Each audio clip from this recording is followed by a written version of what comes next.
New since 5. Casey's murder trial has a new start date. It's now set for October 12th. The judge also promised to rule soon on pictures that Casey's attorney says unfairly damages her character. But he did order a stay on the release of a controversial jail recording that showed Casey's reaction to finding out Kaylee's remains had been found. Channel 9's Kathy Bellich was in court for today's hearing, and the defense is accusing investigators of orchestrating that secret videotaping of Casey at the jail.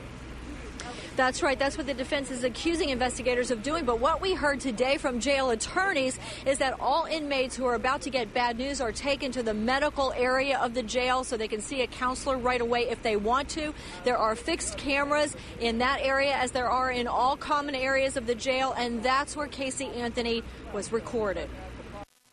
My client being taken to a medical office at the jail for the purpose of recording her reaction to the finding of remains, which ultimately ended up being her daughter. At that point, Casey Anthony heaved a heavy sigh and looked down. She was subdued today, dressed in a blue shirt, hair down. She pursed her lips and rubbed her hands nervously. She was very quiet.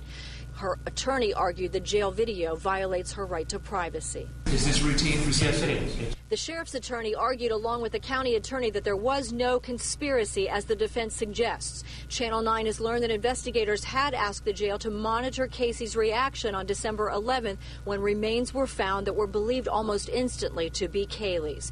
Casey looked at her parents briefly as she left court.